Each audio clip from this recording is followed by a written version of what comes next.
My Virginia Cavaliers are battling at Boston College right now, battling on their bubble lives. So See, that makes I'm no sense gonna to me. tune into that. Yeah, no, it's kind of crazy. We have like it really goes to your point. If we want to touch on college basketball for a little, you said Yeah, earlier how the ACC is being like disfavored, and I totally agree. Like UVA, obviously we've lost like three in a row, but a week ago we had a better record than half of the teams that were ranked. We had the same record as five of the teams in the top 10 in the country, and we were like barely ranked. We were ranked for 1 week, and we were like 20-6 with like we have like three or four quad one wins. We beat Florida, we beat Wake Forest, we beat Clemson, some solid wins, and then we just like they don't like us.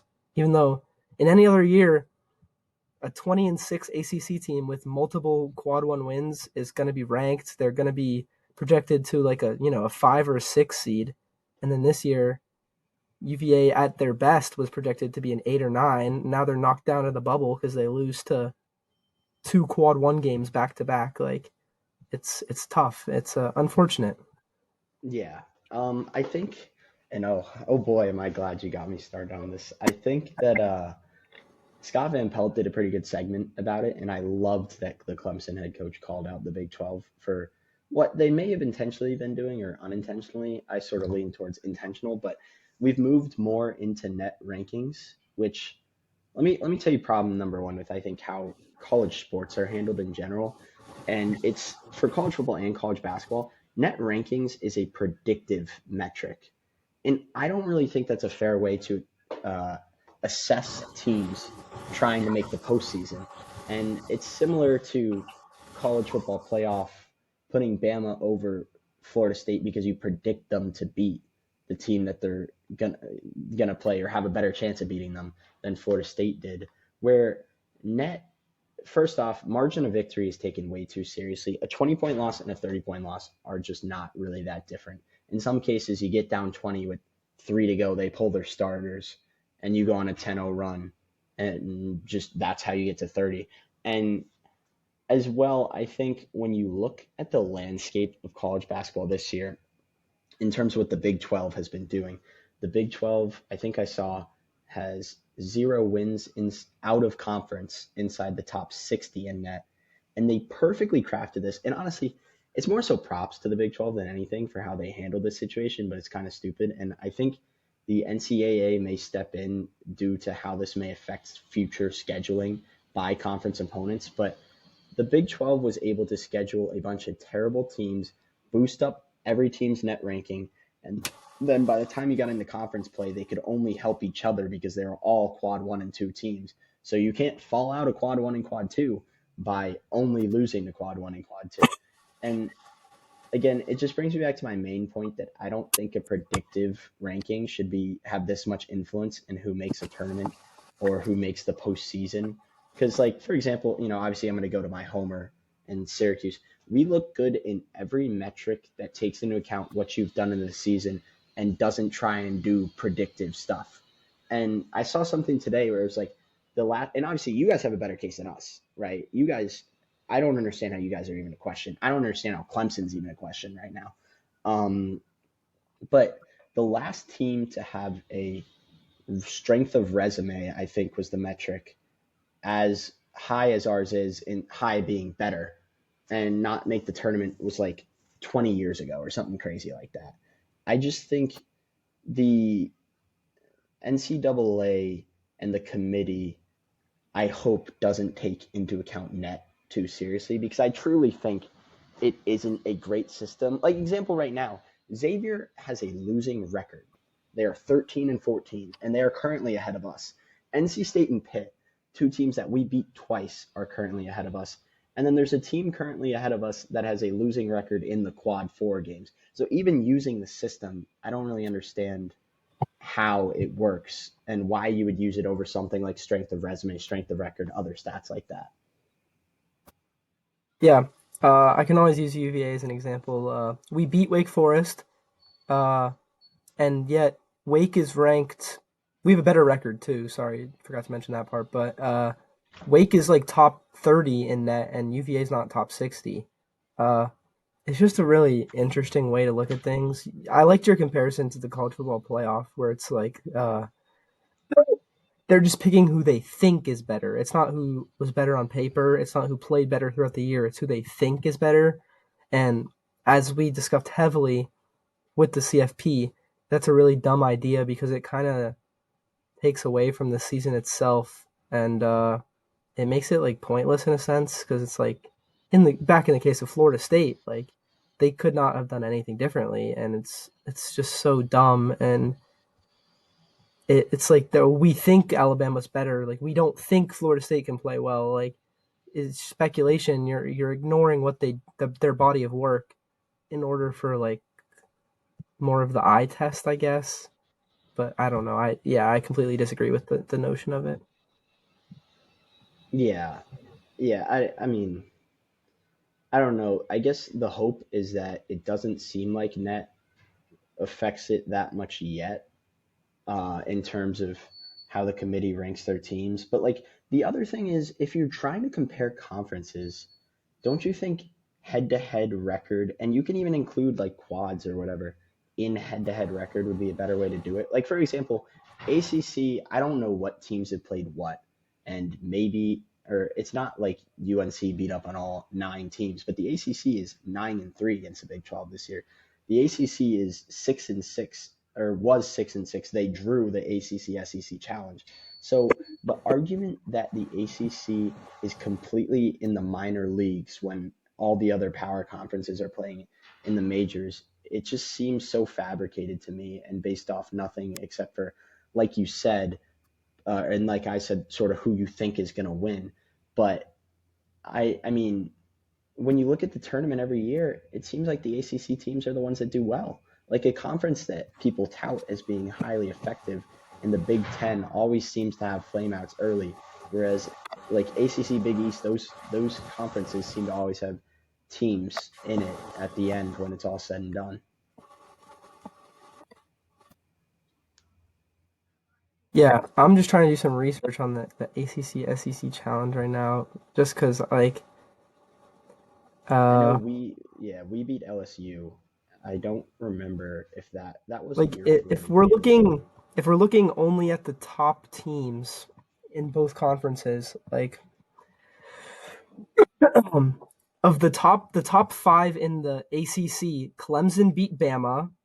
That's a Bama's a ranked team. Virginia beat A&M. A&M is they're on the bubble now, but they were ranked. Florida Wake Forest beat Florida State or Florida. UNC beat Tennessee.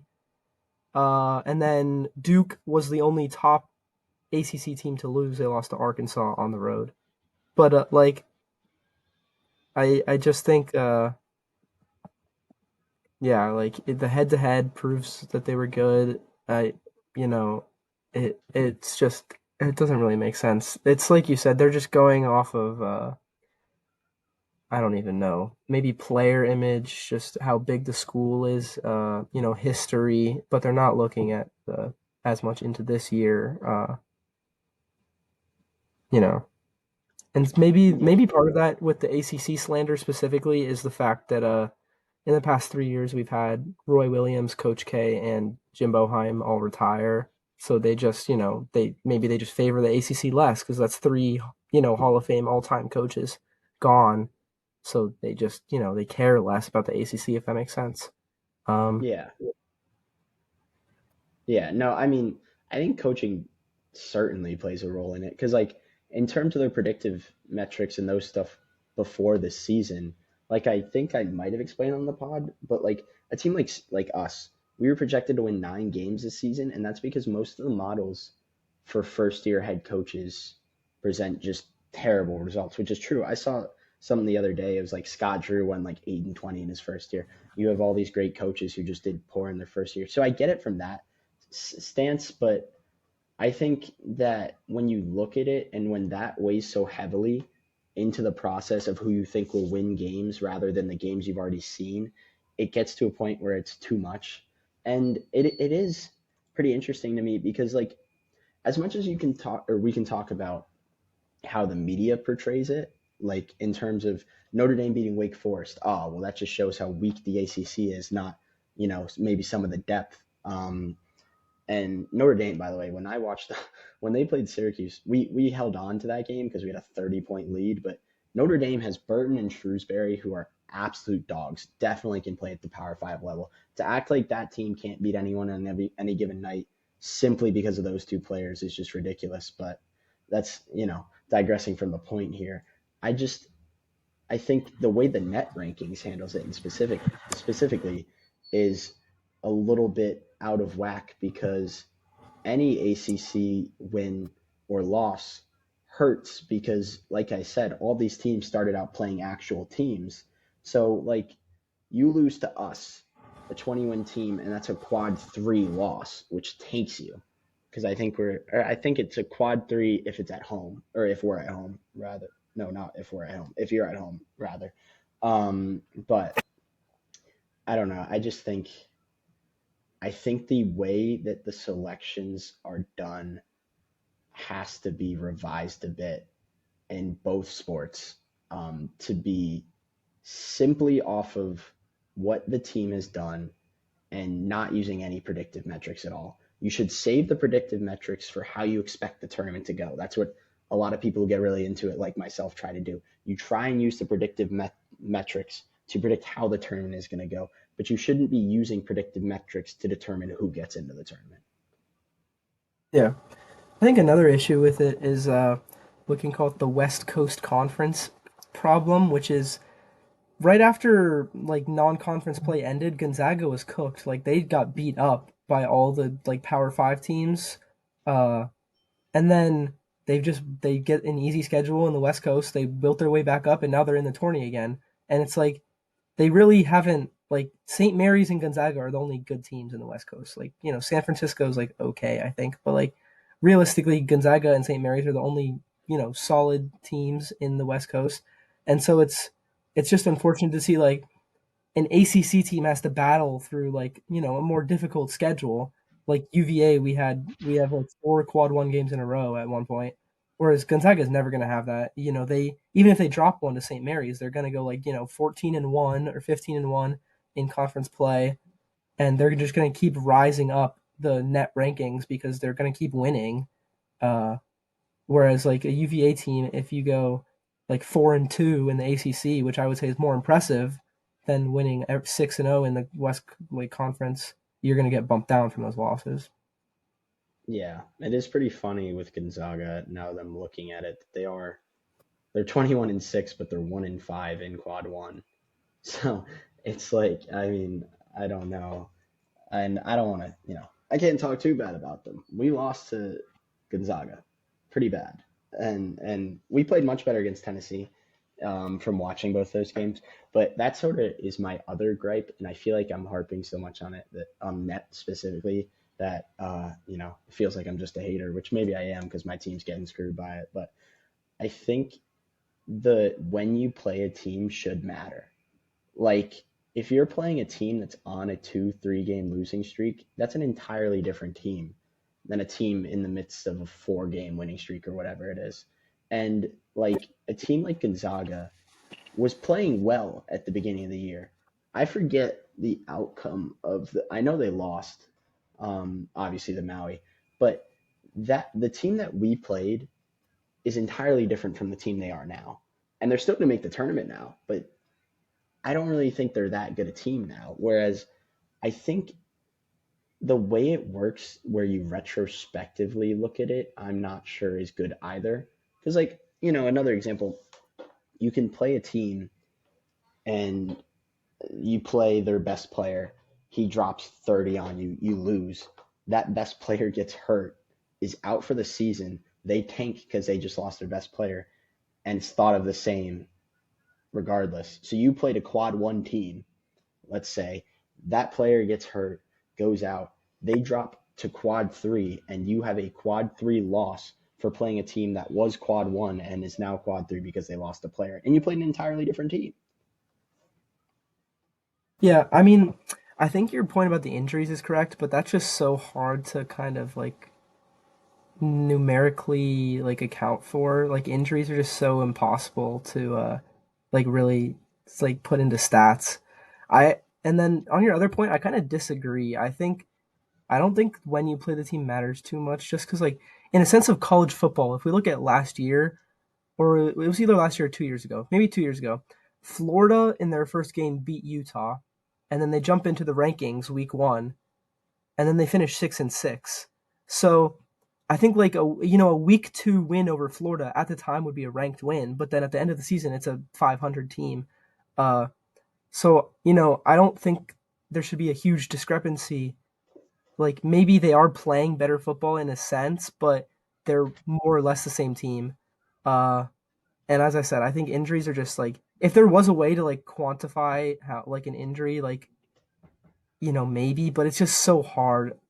I don't know how that would be physically possible. Like in your example of like a team is, very good, uh, and then the player gets hurt and they're cooked, and they drop in the rankings. Like how would you account for that for a team that played them when the guy was healthy? I really don't know the answer because it's such a hard thing to measure. It's such a hard thing to like account for and like put into rankings. That's fair. That's fair. I think that may be more where my, you know, hater tendencies about the topic come out. In all honesty, but and yes, I guess there is no way to quantify it. Yeah, I think that that is something that more so just you have to deal with. Whereas the other stuff, such as looking at predictive metrics or looking at resume based metrics instead of predictive metrics, um, still is an issue that can be fixed. So, I guess I'd say I don't have a solution to the injury problem, so I can't really be hating on it that much, in all honesty, um, which is fair. The Florida Utah thing, that's fine too. I feel like if there was a way, playing a team on a winning streak or on a losing streak maybe should affect it. Like maybe not in a sense the team and how they're playing at that particular moment. Like you said, the difference was a 6-6 team versus week one of the year where they get ranked, but accounting for a 3 game win streak, a 3 game losing streak, a team that's on the up, a team that's playing poorly might be effective. Although I guess while saying that, and again, this is just kind of me going through my thought process. You may have a team that's a lesser team, so naturally they're going to go on a losing streak. But let's say they've lost 4 games in a row, and the last two have been by 2 points. Obviously, that team's still playing better than they were those other two losses. So, yeah, I think both your points are valid. And that may be where I step off the more logical, rational territory and into the more, why isn't my team in the tournament territory? So, thank you for checking me on that. Yeah, I think going back to the injury point, like I was just thinking free balling, and I think like it the only way to really quantify it is like a player injury based on points per game clause, if that makes sense. So it's like if like in college basketball, like 20 points per game almost never happens, but it would be like a 15 point per game player, and it's like if the team you're playing is like missing a 15 point per game player, like it counts less, if that makes sense. Like Purdue only has one guy averaging over 15 points per game, and it's Zach Edey, who's the best player in the country. And it's like if he gets hurt, then like a bad Big Ten team like Penn State could have a very good chance of beating them. Uh, and then that would be like a very good quad one win, regardless of if it's home or away. But without Edey, that team is not a quad one team. Uh, so you could maybe account for that in the sense of like the team is missing a 15 point per game player, then the win counts less, if that makes sense. But as I said, it's really hard to really put a number on it. Yeah, I feel like that, and then we can, wrap this up because we've been harping on it for a bit, but I feel like that is something that would have to be its own separate statistic, like games played without 15 point per game player, rather than actually affecting how much you jump up or down in a rankings based on it. So, like, you know that if Edie misses his 5 game stretch and they went 2-3 and it 1-4 or whatever it is, it may not be representative of the team they are. So it'd be like games without player over 15 points, record without player over 15 points. So who knows? Maybe you get a Ja Morant on the Grizzlies like last year type action where they go like what were they like an insanely good Yeah, like record or 20-2 something. without him. So, but I don't know. I think you're right, where that would fall more into the under consideration subjective type of committee thing rather than metrics boosting rankings. Yeah. Um, yeah, I agree. It's tough, but I Yeah, think that pretty much wraps up what we've got for you today. Uh, Another lovely episode, and I am sure we'll see you next week. indeed. Next week will be an interesting one. What? Oh, you're still home next week. Yeah, that'll be exciting to see what happens with that. I think we got some more exciting stuff for you, maybe possible segments introduced and things of that nature. But yeah, thanks for listening.